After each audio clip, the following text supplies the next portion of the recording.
You know those days when you have a specific workout, but then life gets in the way? You panic. Damn, how am I going to make this up? My entire training plan is now screwed up. Runners and cyclists know exactly what I'm talking about. Changing a training plan can seem like certain disaster. You're never, ever going to achieve the goals that you have. But while having a training plan is a good thing, expecting yourself to adhere exactly to every minute on the plan is a surefire way to burnout and stagnation. Several of my clients in the past have worked themselves up over missing workouts and unexpected changes in their lives. Their calls of panic remind me to remind them that we are not being paid to train. Missing a workout or two is rarely ever going to cause an issue, and that life sometimes gets in the way of our best laid training plans. The simple reality is that our lives as runners and athletes and cyclists will not be much different if we have to miss one or even several workouts. Training plans are exactly that, plans.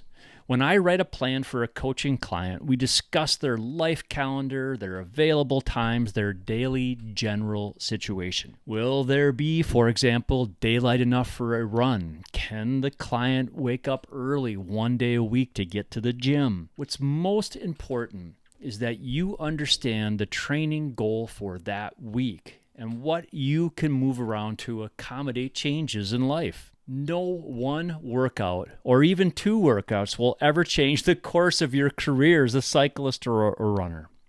Rest assured that it's okay to miss a day.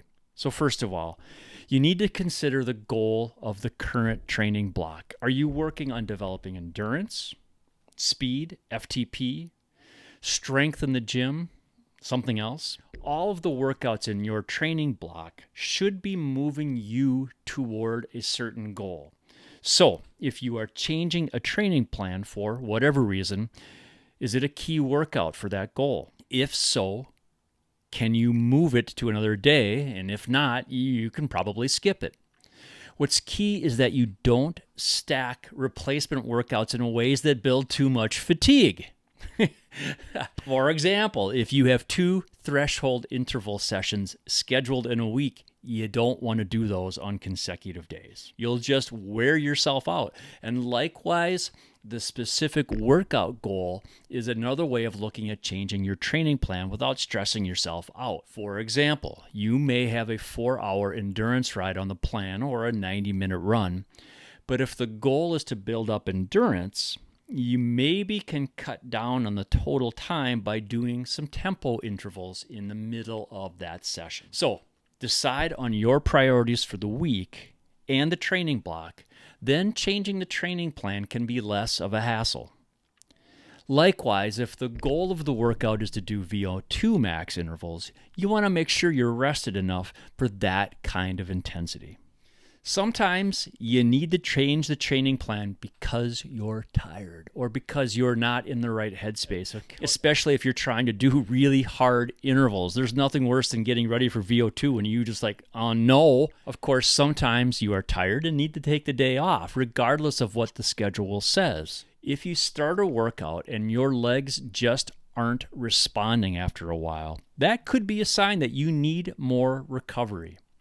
Using the HRV for Training app or another heart rate variability app to monitor your training readiness is a good way, not perfect way, but a good way to know if you truly need to limit intensity or take a day off. And please, give yourself a break if you take the day off. If you take the day off from your training, use that time well. Take a nap. Sometimes you need to start a workout to realize you're not ready. Sometimes it's far better to turn around and go home than to beat yourself over the head and finish to risk building too much fatigue. There are some times in the training year, however, when you don't really want to change the schedule if possible. In particular, if you are targeting your A event, it's important to plan that taper. Changing your training plan at this point is tricky. You want to maintain the intensity, but not get too much intensity and rest enough to be ready for your event. Also, if you have a multiple day stage race where you are going for many days in a row and you're planning similar multi-day workouts, it is good to string together that kind of training if it's possible. So strength training is always a factor in changing a training plan to deal with daily challenges. So, for example, if your training block is all about building strength, then get to the gym the next day if you have to miss a workout.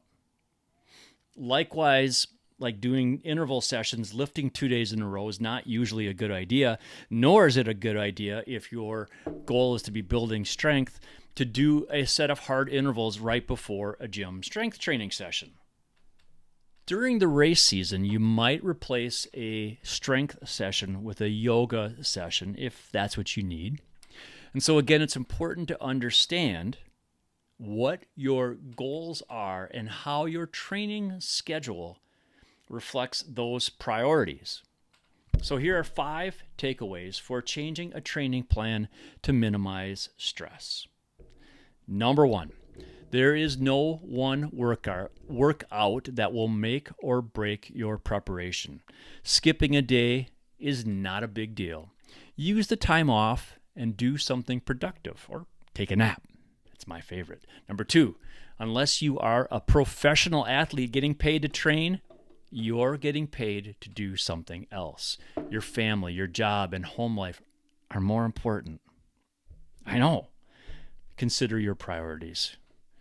Number 3, if you have to skip a workout, consider the goals of the training block to determine whether you should skip the workout, reschedule it, or move a different workout around. Number 4, if you have to change the date of a workout, it's generally better to replace a workout than to stack workouts. For instance, if you have to move an interval session to a Wednesday when you have a moderate endurance workout scheduled, you might do the intervals during the endurance workout. Number 5, and I say this all the time, but use a heart rate variability app or be aware of your fatigue to monitor whether you should ignore the training plan and take a day off. This kind of stuff is what we talk about during a virtual coffee. Look for the link for the free 30-minute session below. Thank you for watching. If you liked this video, like and subscribe and share it with your running and cycling friends. I hope to see you out on the road or dirt soon. Thanks. We'll talk to you later.